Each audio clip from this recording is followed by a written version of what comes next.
You are listening to Awake in Relationship, a podcast about intimacy, community, and culture in a time of great change, with Silas Rose.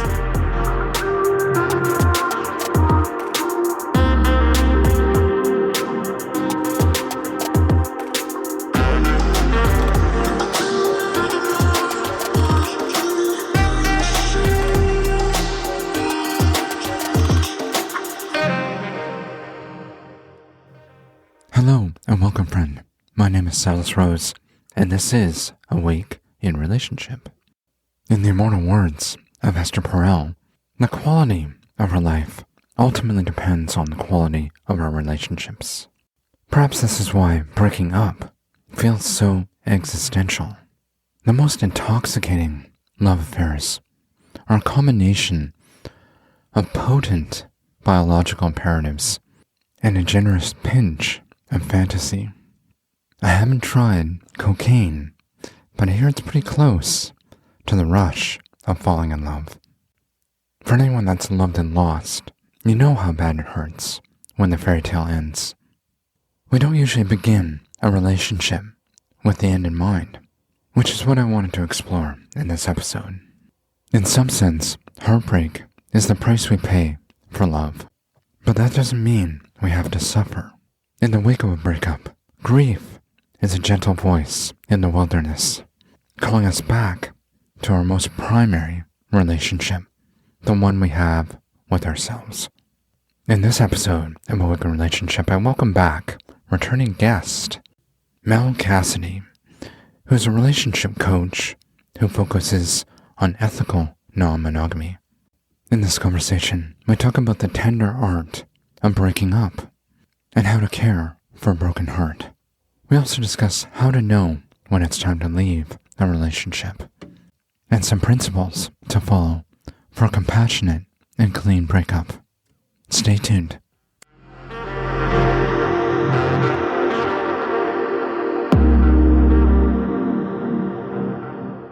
Mel, welcome back to the show. Thank you. Yeah, it's been a while. It has. And yeah, I can't. I think maybe it was 2021. I can't remember when our last chat was, but it might be helpful just for new listeners, for you just to kind of summarize kind of what you do, in the relationship world. Yeah, for sure. So I'm a relationship coach, and I specialize in working with people who are exploring consensual non-monogamy. I describe my work as being for social misfits and cultural rebels, and most especially supporting people who are queer and questioning, and those who love them. What's been kind of fresh for you lately? I've been doing a really deep dive into trauma practices and trauma-informed relating. And I've been in I'm in the midst of my somatic experiencing practitioner training. So that's been a big part of that. And really leaning into curiosity about how that shows up, especially in non-monogamous relationships, but also how that plays out in the wider world too. I imagine that a lot of people coming to see you as a relationship coach are probably wanting to get in relationship and not really wanting to have conversations about ending relationships or the subsequent heartbreak. I mean, you'd be surprised. I find that for a lot of people, when they're coming up against blocks to forming new relationships or dealing with struggles in their current relationships, that does have its roots in grief. And the grief that has come from either past breakups or past disappointments, which is another kind of grief, which we might talk about today. And so, I feel like grief is this unspoken piece that kind of sifts through all of our relationships. So it's not just about the relationship breakups. It is also about the ways in which our dreams are dashed, which can happen even while we're still in a relationship with somebody. Why does it hurt so bad when the relationship ends? Well, I think to understand that, we have to go back to what is it that feels so good when a relationship begins, right? And for many of us, we seek out relationships as a way to create a feeling of security and stability and safety in our lives. And there is an incredible experience of safety when your nervous system can feel at ease with another person's nervous system, right? It goes back to the ways that we've experienced that secure attachment as infants, or maybe the ways that we didn't get to experience secure attachment as infants. And, in Western culture, usually that's related to one or two primary adult caregivers, but outside of Western culture, that could be a whole community of adult caregivers who are supporting an infant. And when we find someone that we feel romantically attuned to, or emotionally attuned to, or sexually attuned to, our nervous system gets to experience something of that co-regulation that tells us you're okay right now. You're safe in this moment. You are here, you are heard, you exist, and so forth. And the sad thing is that when we experience that at the beginning of a relationship, it's kind of like when you smell a really good meal cooking and you can already imagine what that meal is going to be and you start salivating. It's kind of like that. But what we often do is, because we are so hungry for that safety, for that security, for that stability, we will dive into something that I call the necessary fantasy. So that fantasy is there's nothing wrong with having that fantasy. All of us do this at the beginning of a relationship. It's what we see as the possibility. It's what we imagine that meal is going to be. And having that fantasy to relate to kind of creates a bit of a scaffolding for us so that we can feel safe enough to continue to explore with somebody. What is this connection? What is this going to lead to? And, hopefully over time, as reality replaces the fantasy, what we're left with is not too different. But anytime that we bump up against that process, there's the possibility that what we find as the reality is not the same as the fantasy. And in that case, we're going to be disappointed. We're going to feel sad. We're going to feel maybe a little bit isolated. We might feel some self-doubt. We might feel like, oh my gosh, this is nothing of what I thought this is going to be is true. And we might want to just pull the plug, and there's a particular kind of grief that we will bump up against continuously in the early stages of a relationship as we start to filter through, okay, what is the fantasy and what is the reality here? So, when a breakup happens, that's the complete shattering of the fantasy. And whether that breakup happens early on or later on, there can, for a lot of people, feel like we didn't get to explore all those possibilities. And there's that kind of holding on to the fantasy piece that's really hard, right? There's a sort of dissonance between I'm holding on to the fantasy of what could have been and not able to grasp the reality of what is. And I think as well, when we lose that connection with somebody, when a relationship does not seem to be tenable, does not seem to be able to go any further, for whatever reason that is, there is a sadness at the loss of the nervous system connection. We feel the rupture of that. And many of us will experience that as abandonment, as loneliness, as isolation. And that can bring up very primal experiences from childhood of abandonment. And when I say abandonment, I don't mean that necessarily has to be like, a caregiver left you and abandoned you. I mean, that's any kind of feeling of like, oh, my mother was sick for a week and I didn't get enough care. And somehow my nervous system remembered that, So any kind of separation anxiety that we've had in childhood can come up in that moment. I often feel like our biology kind of tricks us into certain relationships, that there is this kind of repeating pattern. And I don't know, maybe it's called trauma bonding, but how do you tell the difference that, when you're kind of drawn to someone, if that's coming from a healthy place or perhaps that kind of deeper unmet need? Oh, that's a good question. I mean, sometimes you don't know until, a little ways in. I think because our nervous systems are wired for safety, but our brains will interpret what is familiar as safe.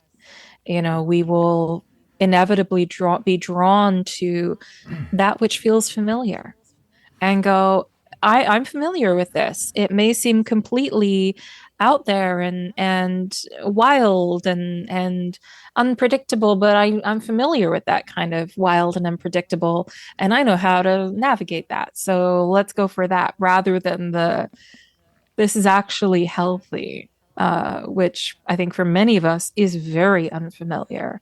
And so going into that, our nervous systems can be like, whoa, whoa, I don't know how to do this. This feels too normal.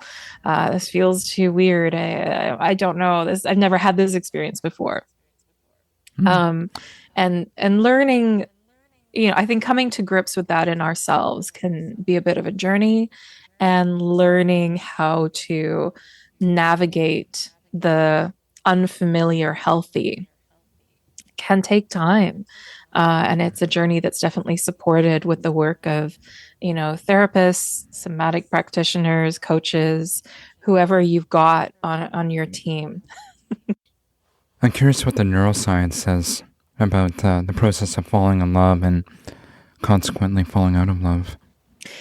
And I'm not a neuroscientist, so my understanding of it is a layperson's understanding. But there are chemical processes that come up in our brain, hormonal triggers and bonding mechanisms. They talk about the oxytocin, and we have dopamine hits when we are excited about being with somebody, and that is part of our bonding process. That's a primal mechanism that exists, from when we are infants, and Hmm. in the coming out of a relationship, even before a breakup, I think many people will experience this, that the chemical high of a relationship is not the same. And it is natural that the chemical high of a relationship is going to shift over time. And hopefully, again, going back to that idea of the fantasy, hopefully as it shifts, we have established enough foundation in the relationship that we're able to navigate that. But some people are so used to that excitement being a marker of, oh, this is really good, that as soon as that goes away, they think, oh, this is no longer good. I don't know how to be present in this, and they pull back. And Hmm. I think in long-term relationships, what you see is that the chemistry changes over time, but then there are waves, there are moments, there's a rhythm to it. It's not a constant buzz and high. And I think just like with any kind of intoxicant, if we're constantly seeking that buzz and high, that could be masking something in ourselves. That could be a way of bypassing something in ourselves that is hurting. And so I think it's really good to pay attention to that. Imagine that social media and other devices are really kind of messing with that process in some level. I'm just thinking back to my first love, like in my 20s, young woman that I met at university, and it was just, yeah, completely mad, head over heels, falling in love. And I also remember how devastated I was when she suddenly dumped me. Mm. And this was really in a time before, this kind of digital overload that we're all experiencing right now. I imagine it's a lot harder for young people, the whole breakup process, with all this other noise. Yeah. I'm of that first generation that grew up on the internet. And, I remember being on MSN Messenger and AIM Messenger, as a teenager, and flirting with friends, and boys from school online. And there's something about the online world that plays into that fantasy piece. I've seen that happen in a lot of relationships that start online. You don't have the opportunity to be in person as much, and in that space, there's a lot more room for projection, and that can lead to a lot of disappointment and brokenheartedness when you see the reality. Um, and if the reality doesn't match that fantasy that you've had. And when it comes to the ending of relationships, I think, well, there's a couple of different things. I mean, there's a phenomenon that's called ghosting, which I think is really interesting, because I think it reflects the expectations we have on people. Some people define ghosting as, oh, we were talking online and then they just suddenly stopped replying. They ghosted me. And it's like, well, was there a relationship there, or were you just chatting with a stranger? Strangers are not obligated to connect, but if the person was holding a lot of expectation of what that conversation meant, then they're going to feel the devastation of that. But if it's like an existing relationship that's been going for a long time and the person doesn't reply, then, okay, that might be ghosting. And why did they not reply? Where did they go? And I think there's an anxiety that can come up. I mean, maybe I'm just speaking for myself here, but when someone doesn't reply to me in a long time, I notice that I get really anxious about their safety and their well-being, because we're not as physically connected with people as we used to be. I realized that one of my best friends, we didn't have each other's phone number, and we've been really close friends for years. And we're like, how do we not have each other's phone number? But it's because all our communication about when are we going to hang out, what are we going to do, that all happens through digital medium. And so we never actually picked up the phone and called each other, not even texted each other through the phone. So I think the technology, it can definitely be a bit of something of a crutch at times. At the same time, though, the accessibility of technology allows us to create more spaciousness in our relationships and to have more consistency in our connections. When a partner has to travel, you don't have to go, oh my gosh, I'm not going to talk to you for forever. They're right there. You can just FaceTime them, you can text them, you can call them. There's a lot more opportunity for connection. What I think is really important for people to consider is what frequency of communication and connection feels good for them, and what feels good for your partner. I think of one person I know of years ago who, went away for a silent retreat for a week, and their partner didn't text them. And not that they had their phone on, they were at a silent retreat, but they were devastated that their partner hadn't reached out to them. But their partner was just like, well, you're at a silent retreat, why would I text you? Like, and this difference in expectation led to a very significant breakdown, and some repair work there.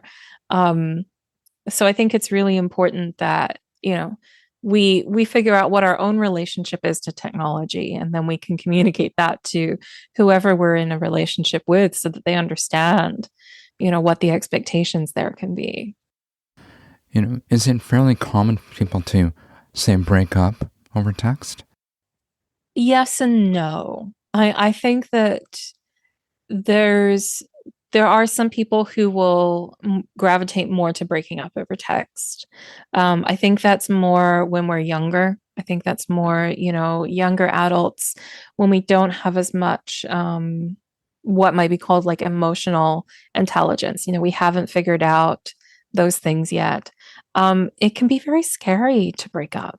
We don't want to face the disappointment. We might be worried about how someone's going to respond. We may not feel like we have the capacity to actually get into a conversation about it. And I think, in a shorter term relationship, breaking up over text, it may be a totally fine way to do that.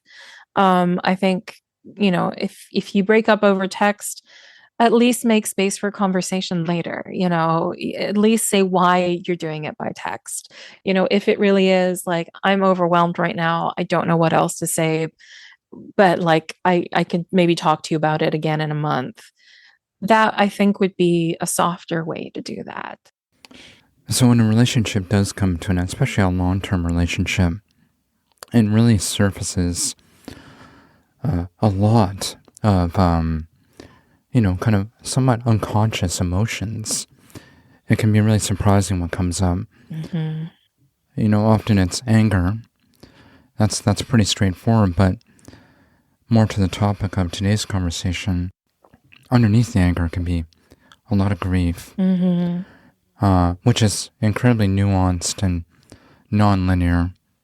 I mean, grief is a really profound experience. Grief is, I think, an aspect of trauma.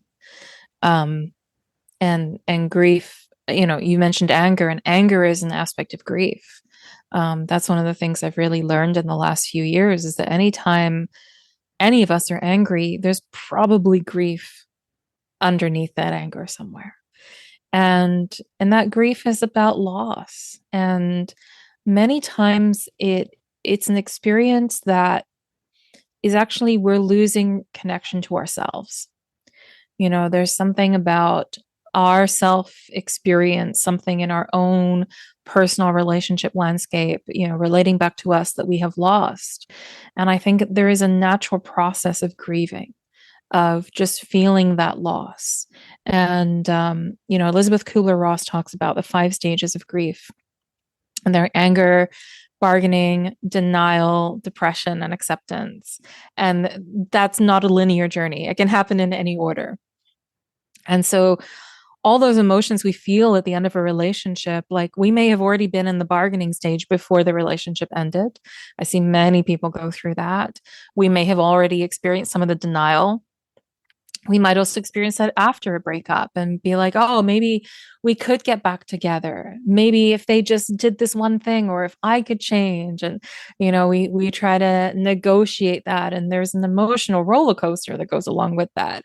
Because as we go through those ideas and we attempt to bargain, or we push down the reality and we try to deny it, our nervous system is responding to that. And when our nervous system responds, we're going to have an emotional experience.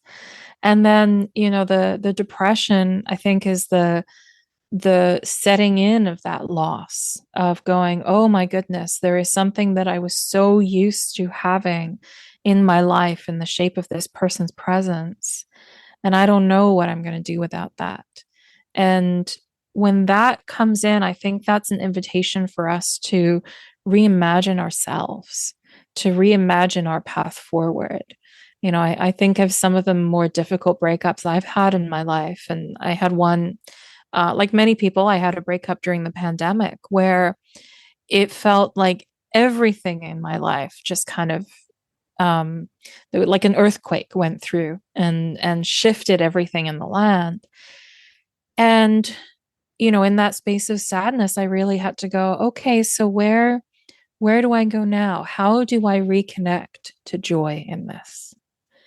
And a big part of that was having compassion for myself, being gentle with myself. I think that our culture teaches us that when we feel grief, we have to put it in a box, and we're not allowed to like coddle ourselves, that we have to tough it out and like get on with things eventually. And, in that experience, just being really gentle with myself, being compassionate, giving myself the space and time that I needed to re-envision what I was doing and how I was moving in my life was really important. And then that was what helped me move into that space of acceptance and go, okay, this is what happened. And then grief turns into sadness. Grief doesn't have to have the hold on us that it did before. Once it becomes sadness, as a kind of inner alchemy. And it's okay to have sadness about things. It's okay to look back and go, I wish that had gone differently, but I'm okay that it turned out the way that it did. I recently did a retreat, sort of touching on that notion of self-compassion. And the teacher talked about being lonely for oneself, Now that's kind of the fundamental pain. Yeah.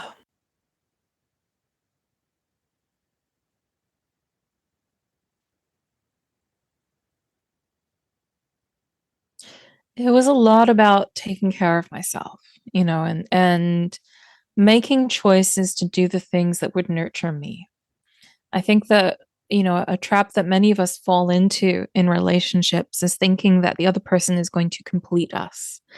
There's a lot of this kind of twin flame soulmate mythology that, while very romantic and very exciting, I see it lead to a lot of deep heartache and rupture. Because sometimes those bonds, they feel so good because they are a trauma bond, and not a good foundation for a long-term healthy relationship. And so, I think cultivating a strong self relationship, regardless of whether you're in a partnership or not, is absolutely vital. Because if we don't have a positive self relationship, and by that I mean that we know our self worthiness, we can experience our self worthiness, or at the very least, we have tools to support us to connect to that self worthiness experience. Then, when we meet someone else who is able to reflect our worthiness back to us, if they are the only way that we know how to do that, then we're going to become reliant on them. And so the loss of that relationship is going to feel even harder. And so that this is one of the reasons why I think so many people say, like, you need to, have that relationship with yourself first and foremost.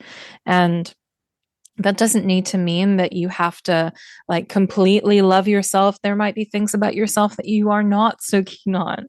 But I think connecting to that sense of worthiness, that sense of dignity in yourself, that sense of self honoring.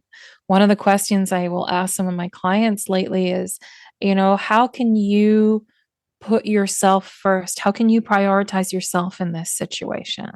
We can get so used to prioritizing other people. What if you prioritize you right now? What would that look like? What would that feel like? And it's incredible what comes from that. Because when we can shift into prioritizing ourselves in those moments, it makes it very clear when a relationship is actually nourishing us or not. Because if we've never prioritized ourselves and then we suddenly do, and the relationship is no longer tenable, that may be a sign that we've been holding up the relationship at the cost of our relationship with ourselves. That actually brings me to my next question. Because I imagine when someone starts to work on that piece in their life, that actually the whole constellation of relationships in their life begin to change. They do. And that's actually happened in my own life in a pretty big way. So the question is, and perhaps the most challenging part of any relationship, is knowing when to leave, or to exit, or to end a relationship. Is there really a magic equation? Because it's not just, our own needs to consider often, especially in, marriages where there's kids involved. There's a lot of fear about hurting others. Yeah. I think, it's really important to keep in mind in relationships that we all have a zone of tolerance, right? No relationship is going to be perfect. No relationship is going to feel amazing 100% of the time. There's always going to be times of difficulty and challenges, especially, we're living in late stage capitalism and climate change and global wars, and there's a lot of stressors out there. And I think what's really important is to tune into when you are tolerating something that's not ideal for you. What is the payoff? Right? There's always a payoff. If you're a parent and you're like, I'm not so sure about my co-parent, but right now this is what's able to create stability and security for the children, then this is, that's a great payoff to have. But there comes a point at which you may hit your limit for what you're able to tolerate. And that's when we go into a space of endurance. And the metaphor I like to use with that is, when you go for a walk and you find that you've got a pebble in your shoe, and, you've got a pebble in your shoe and you've got a choice. Do I stop, take my shoe off, or do I keep going? And if you keep going, you're like, oh, it's fine. I'm only walking a few more blocks. It's no big deal. Maybe the pebble will work its way out. And you keep walking and you keep walking. But if you never stop to take that pebble out and keep walking, what happens? You get a blister. And when you blister, then you cannot walk anymore. And that is what happens in our relationships when we are tolerating something, we blister. And then suddenly we cannot tolerate it anymore. And we go, I can't do this. This is untenable for me. And so I think tuning into what that feels like in your body, it's going to be different for everyone, right? Some of us have a really good ability to tolerate a lot of things. We've got a lot of compassion. We've got a lot of resourcing. We can go, yeah, this is fine. I can navigate this. And then that moment comes where it's like, nope, that is too much. I'm out of here. And I think it's really important to listen to that. I think also, tuning into what harm looks like and feels like in relationships. Many of us have been taught to endure that, and we may not immediately be able to tune into that feeling. We dissociate from harm when it's happening to us from a partner. And so sometimes to tune into that, it's helpful to have a third party to talk to have those reflections, to help you see, like, is this harm taking you away from yourself? Or is it something that brings you closer to yourself and an affirmation of who you are and your values? So yeah, I think generally speaking, when we hit that point of, okay, I'm reaching my limits and what I can tolerate, that's a good sign that, all right, it's time for something to change in the relationship. And a change doesn't necessarily need to be a breakup. A change could be, let's reimagine the parameters of this relationship. Maybe let's not have sleepovers anymore. Maybe let's be more casual, or maybe actually we need to take this more seriously. Maybe we should explore going to counseling or coaching together, right? So I think breakup is not the only not the only pathway. I think it's important to, especially in a long-term relationship, to consider all your options. Back to the etiquette piece, is there a clean and compassionate way to bring it into a relationship? I mean, the easiest breakups are the ones where everyone agrees this is the best path forward. And getting to that place is much easier if you have put in the work to see what can be done to shift. And you've considered all the options, and you've both had that journey of exploring that. That's easier said than done, because some of us are really, really good at living in a state of denial. And sometimes, that, again, it's one of those places where it can be easier to have a third party support you through that. When I'm working with people who feel like maybe they're going to break up, a lot of the work that we do is just about, let's really do our best to explore every option here, what could be possible. And then when the breakups do happen, they're coming from an embodied place of, yeah, like, we have actually tried everything we can, and this is what feels like it's best. And then it's about, okay, well, how do you continue to relate with each other in a kind and compassionate way? I don't subscribe to this idea that our society has, that when you break up with someone, they're suddenly the villain and you can never talk to them and you have to be angry at them. No, like, maybe that is the case in some instances, but how can you show up in kindness and compassion with each other in a way that's mutual? What does that look like? What does it look like to respect one another, even in the midst of a breakup? Maybe there are some agreements that you do for a few months as you're breaking up that help you with navigating the separation of anything that you've shared, or moving out, or navigating shared social spaces. But I think, having that intention for continuing to be able to treat each other kindly. And in some instances, it is a breakup that allows you to return to a kind relationship when the relationship has not been kind as it moves towards its end. A big problem seems to be that people view the end of a long-term relationship as a big failure. Well, and we're taught that getting into a relationship is a marker of being a successful grown-up, right? And there's that idea of the relationship escalator that you have to be on this pathway. It's this linear pathway that inevitably, takes you through life. And if you step off that escalator or fall off that escalator, woe is you. You've somehow failed as a human being. You're failed as an adult. And, there's a lot of media messages around that of like, oh, poor you. Like, oh, you're a divorcee. Oh, you poor thing. Oh, you had a breakup, you poor thing. And I remember after my own divorce, I was like, I feel like I'm more of a grown up now than I did before. And, whenever I hear someone going through a divorce, I immediately say, congratulations, because that is not an easy place to get to. And I am so thrilled for somebody to have realized that this is what they need in their life, that to step into that agency and not fall into the kind of like martyring themselves for a relationship that wasn't nourishing them. So I think it's really valuable that we turn that idea around. And while breakups are not easy, and especially, if there's children, there's pets, there's all sorts of other entwinements together, that is hard. But I think it's really valuable that we celebrate that as its own rite of passage. Your life doesn't end. You still are a worthy, wonderful human being. And there are so many other relationship possibilities that are open to you. Is it possible to begin a relationship with the end in mind? Absolutely.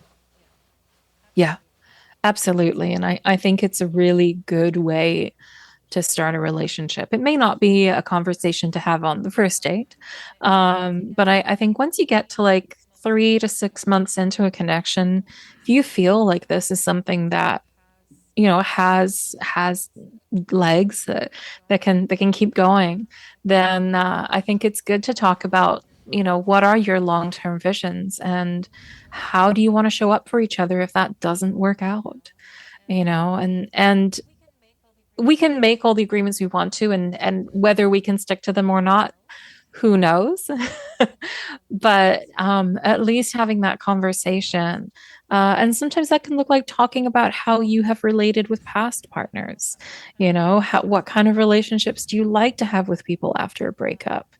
And that can be challenging if it's very different. I know some people are like, I like to go no contact. I don't want to talk to somebody.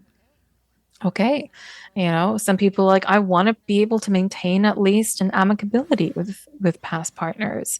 I would say I'm in that category. I like to be on good terms with past partners. It's not always possible. And ruptures can happen in friendships years down the road. But I feel like the compassion and the kindness that we've shared together in a relationship, really, I'm always curious about how do we continue being kind and compassionate to each other. That doesn't have to mean that we continue in a romantic relationship. And so having conversations about that early on, I think, if nothing else, it gives your nervous system a little bit more of a security of like, okay, even if this doesn't work out, even if things do go south, there's an agreement about how we're going to navigate that. Well, Mel, this has been such a wonderful and I think helpful conversation. How can people connect with you and your work? Oh, thank you so much, Silas. It's always lovely to come on and talk here. So folks are interested in my work, you can find me online. My website is radicalrelationshipcoaching.ca, and you can find me on Instagram and Facebook at Radical Relating. I hope you enjoyed this episode with Mel. If you want to learn more about her work, head over to radicalrelationshipscoaching.ca. I'll be sure to post some links and transcripts at awakenrelationship.com. If you found this episode helpful, it would mean a lot to me if you took a moment and left a review on Apple, Spotify, or where we listen to podcasts. Or maybe you have a friend who's going through a tough breakup right now, who could really benefit from listening to this conversation. I can be found on LinkedIn, Substack, and Instagram. Send me a message. I love hearing from my audience, especially if you have great ideas for future guests or topics. If you made it this far into the show, dear listener, thank you for tuning in. Till next time, stay connected.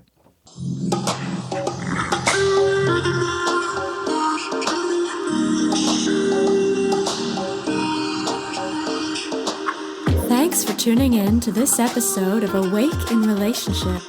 If you liked what you heard, please click subscribe to get the latest show delivered fresh to your device, or sign up for our newsletter at awakeinrelationship.com. Sharing is caring.